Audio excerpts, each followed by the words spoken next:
পায়জামায় প্রস্রাব লাগলো। অবিশ্বাস্য এক সাজানো অপহরণ নাটক, তাতেই তোলপাড় দেশের রাজনৈতিক মহল থেকে শুরু করে ধর্মীয় অঙ্গন। টঙ্গীর বিটিসিএল জামে মসজিদের খতিব মুফতি মহিবুল্লাহ মিয়াজি, যিনি দাবি করেছিলেন অপহৃত হয়েছেন, পঞ্চগড়ে নির্যাতনের পর তাকে উদ্ধার করা হয়েছে। তবে তদন্তে বেরিয়ে এসেছে সবটাই ছিল মহিবুল্লাহর নিজের বানানো অপহরণের নাটক।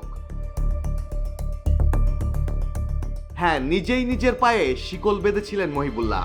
সিসিটিভি ফুটেজে দেখা গেছে কেউ তাকে তুলেনি, বরং তিনি নিজেই হাঁটতে হাঁটতে পাড়ি দিয়েছেন টঙ্গী থেকে পঞ্চগড়ের পথে প্রায় 500 কিলোমিটার।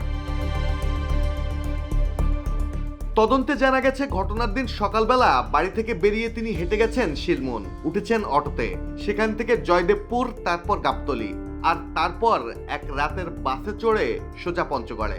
রাতের ঠান্ডায় ক্লান্ত বিভ্রান্ত মহিবুল্লাহ একটি শিকল কুড়িয়ে পান, সেটি দিয়ে নিজের পায়ে বাঁধেন, আর প্রস্রাবের পর জামা খুলে রেখে ঠান্ডায় শুয়ে পড়েন মাটিতে। এই অবস্থায় তাকে উদ্ধার করে পুলিশ। মহিবুল্লাহ নিখোঁজের পর যেখানে দেশ জুড়ে আলোড়ন, উদ্বেগ, রাজনৈতিক মঞ্চের বক্তৃতা থেকে তার জন্য চলছে প্রার্থনা, বিক্ষোভ, অপহরণের তীর হিন্দু সংগঠন ইসকনের দিকে। ধর্ম উপদেষ্টাও তার অপহরণকারীদের গ্রেপ্তারের দাবি তুলেছেন। সেখানে শেষ পর্যন্ত সত্যিটা দাঁড়ালো সবটাই ছিল মহিবুল্লাহর নিজের বানানো অপহরণের নাটক। উদ্ধারের পর অসংলগ্ন বক্তব্যের সাথে সিসিটিভি ফুটেজ বা তদন্তে কোনো মিল পায়নি পুলিশ। পরে পুলিশের জিজ্ঞাসাবাদে মঞ্চস্থ অপহরণ নাটকের প্রত্যেকটি দৃশ্যপটের স্বীকারোক্তি দেন মহিবুল্লাহ।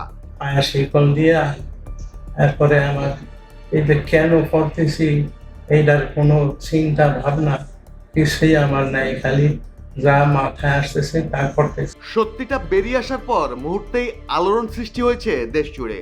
মহিবুল্লাহর স্বীকারোক্তিতে তদন্ত কর্মকর্তারা নিশ্চিত মহিবুল্লাহকে কেউ পঞ্চগড়ে নিয়ে যায়নি, তিনি গেছেন নিজেই নিজের গল্পের নায়ক হয়ে। অপহরণ নয়, মানসিক বিভ্রান্তি নাকি অন্য কোনো বিশেষ কারণে নাটক সাজিয়েছিলেন মহিবুল্লাহ, সেই প্রশ্নেই এখন তোলপাড় গাজীপুর থেকে পঞ্চগড়। মাহমুদুল হাসান শাওন, জয় জয়দীপ।